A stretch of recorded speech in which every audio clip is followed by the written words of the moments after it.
Hello，大家好，我是你们最美丽的催眠治疗师 Jenny。那今天我们要讲的话题是关于报复性失眠，因为其实也不是我第一次听到有人问我这件事情，已经蛮多个人问过我这件事了。那关于报复性失眠，我做了一些研究跟调查，还有加上自己之前遇到的客户的案例，做了一个整理，那就是跟大家分享为什么会有报复性失眠的这个情况，然后如果有这个情况的话，可以做些什么事情去做改善跟调整。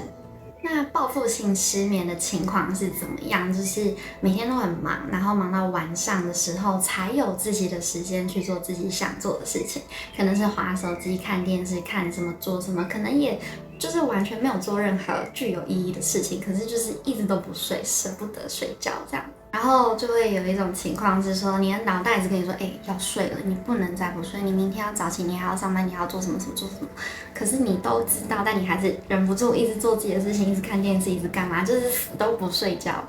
那这个情况呢，他心理底层背后的东西其实是跟控制感有关的，就是在我们的白天的时候，可能因为要工作、照顾家里、要照顾小孩、要干嘛要干嘛，有很多的责任义务，然后这些事情占据我们的自由，占据我们的生活。在进行这些事情的过程，会让自己觉得是没有控制感的，然后会觉得很不安。那透过这个报复性失眠，就是晚上睡觉前可以做自己的事情不被打扰的时候，就会让自己以为拿回了那种控制感，然后让自己的不安的感受是减少的。可是这个认为其实是很危险的，就是脑袋会认为说我这样不睡觉是值得的，但其实它对我们身体、心理造成的健康影响是要付出更多的代价。像这样子长期的就是缺乏睡眠的情况，可能会让我们变得更有压力，更容易焦虑、恐慌，然后跟人相处的时候，因为没有精神，又可能很懒得跟人家互动，就也会让自己跟其他人开始有那种隔阂感、隔离感。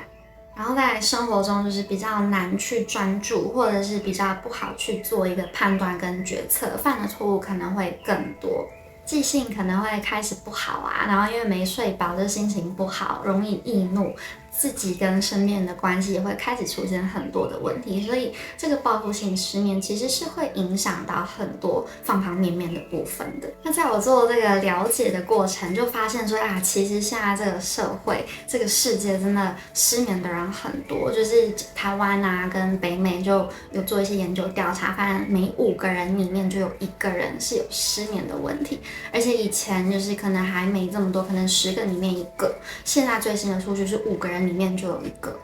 还有另外一个数据就是说，之前大部分人都是一天平均可以睡6到7个小时，然后现在的平均是4到6个小时，就是睡眠的时间是越来越少的。那其实大环境还有非常多的原因是导致我们失眠的因素，就比如说有很多的社交媒体啊 ，TikTok、IG、脸书，还有新的东西，就是很多人会睡前就一直看这些，因为看这些东西的时候，它会释放出多巴胺，就是让我们短暂的觉得正向跟开心。那这个情况可能就是在自己平常的生活上就没有太多的刺激，然后很无趣，或者是不是很开心，看到这些东西会开心，就会有一种成瘾的连结在那里。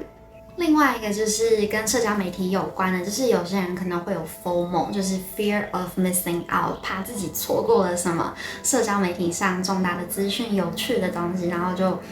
没有办法跟其他人去分享、去讨论这些，所以就也会影响到我们觉得自己睡前一定要干嘛干嘛，要看什么，要了解什么，要知道发生什么事。那前面这些举例就是应该是适用于大部分没有太多生存压力的人的身上。如果是有生存压力的人的话呢，就是有很多生活上的担忧，比如说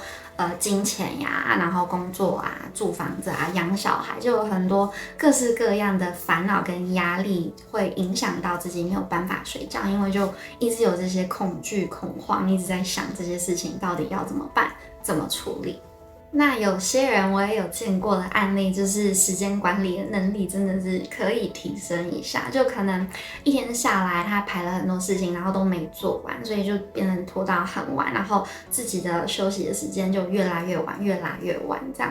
那其他可能就会是那种个案的各自的原因跟案例，像我之前就有遇到过3-4个，就是不同的失眠的原因，这个很有趣，等一下可以跟大家稍微分享一下。在做这些了解的过程，我觉得最让我惊讶的一个发现是关于其实失眠跟睡眠品质也是跟国家政策有关的。像日本跟台湾就是排名第1跟第2名，就是睡眠品质不好，然后睡很少的国家。那其他排名比较高的国家是有芬兰啊、新西兰、法国、澳大利亚。他们其实有些国家有政策是规定说你在工作的时候一定要排时间午休，就是那是一个传统跟一定必须要发生的，然后也会就是比如说让大家放比较多假，1年20几天、30几天，就是真的可以好好的休息，是带薪假的那种，所以跟国家重不重视人民的睡眠也是有非常大的关系的。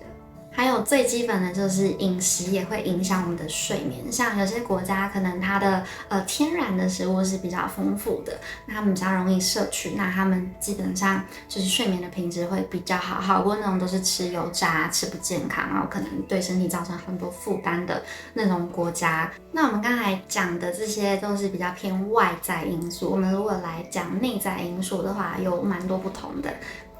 点的，就是比如说第一个是我们的人际关系，就是我们在生活中跟别人的关系的好坏，其实也会影响到我们的睡眠的品质。就比如说，如果我们跟身边的人的关系是好的，我们就比较容易感受到被支持啊，然后就是有资源可以去帮助自己，就比较不容易陷入到那种高压，然后会觉得很无助，然后恐慌，就会能够让自己的睡眠品质是比较好，睡前就不会担心这么多东西。那像我觉得，比较普遍常见的应该是说，有些人在睡前会压力很大，或是很焦虑，因为会把很多还没有发生或者是还没完成要处理的事情一直跑、一直想、一直跑，然后就会影响到自己的睡眠情况，因为脑会一直动、一直动、一直很 active， 就是很活跃的去想事情，就比较不好放松。那其实我以前也是这样，就是我刚才看一个数据，我觉得很好笑。他说，大部分的人就是要睡觉了，到真的睡着的那个时间的间隔大概是1个小时49分钟。那我就回想以前我自己有相同的情况，就睡不好的时候，我大概都是躺下，然后要摸个2-3个小时我才睡得着。其实那时候的我就是一直在想事情，就是想很多还没有答案的事情，很多未知的事情，很多需要去处理的事情，然后就搞得自己很紧张、很焦虑，然后睡不好，睡眠品质也非常的差，就是那种会一直醒来的。那我会在下一集再跟大家分享这个情况可以怎么样做去缓解、去应对。我刚刚突然想到，就是睡前如果就是有很多的压力、焦虑，也有可能是这种情况，就是说想要去逃避面对某些事情，所以就一直做一些事情让自己分心啊，又或者说其实潜意识底层是想要透过让自己无法睡觉，去惩罚自己不去前进、不去面对问题。这个就比较偏，就是 RTT 疗程的时候会做的去找那个根源的原因，很多时候其实是原因是会很 surprising， 就是很没有预料到、没有预想到的。那其他有报复性失眠，也有可能就是有心理上的疾病，像是忧郁症啊，或者是创伤症候群、躁郁症这一类的，就是心理的因素。那我自己之前接过的几个案例，就是跟失眠有关的，我会说都是跟心理的因素相关，然后大部分都是跟就是那种未处理干净，或者是没有去面对的那些情绪卡在自己的心里啊、潜意识这样。像有一个的话是失眠19年，那我们在做疗程的时候就发现说，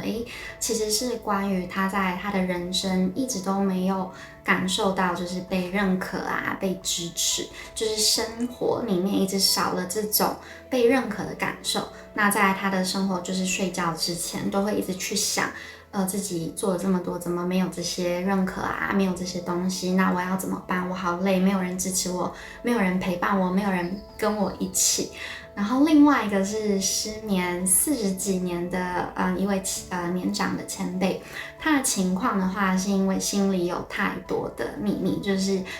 在自己的关系里面发生了一些事情，他这辈子从来没有跟任何人说过。然后就是他有很多的想法，就是我不应该说，我不能说，我不可以说，所以那些情绪就一直卡在他心里面40多年。然后直到就是那一次我们做疗程的时候，他发现了这件事情，然后放下了，释怀了，找到新的方式去面对他的情绪，他就开始改善自己的生活，睡眠，就是从2-3个小时到4到7个小时这样。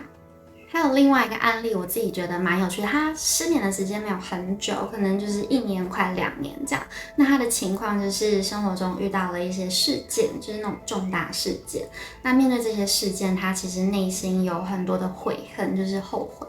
所以这些后悔跟悔恨就是卡着他，让他长时间就是说他开始有这些悔恨的感受，然后很激烈的，就是让他的身体开始慢慢走下坡，什么身体痛、肚子痛、头痛什么痛，然后痛到他都没有办法睡觉。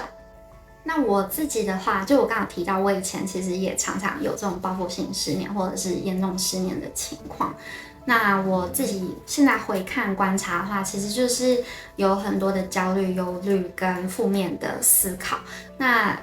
如果要总结，就是我的核心的原因的话，是关于自信跟自我认可的。就是在某种程度上，我会想那么多，担心那么多，是因为我对自己没有足够的信任跟自信，说我可以把事情处理好，才会一直反复的去担心，然后一直想要找到最好的方法，想要找到答案，然后脑袋就非常的忙。我以前还有另外一个情况，就是如果我身边有人，就是假设我是住在一个地方，然后我知道我有邻居，我有其他的 roommate 就室友什么，我会睡得非常的好。可是如果我没有，我就是一个人的话，会睡得非常的不好，就是很多的恐慌、担忧跟没有安全感。那我现在的话，其实改善了非常多。我会在下一集就是把我自己一路这几年好多年了，从大学到现在，应该也10几年的一些心路历程、心得，然后加上我在网络上找的方式跟大家分享。那我们今天就先这样了，祝你们玩得愉快，拜拜。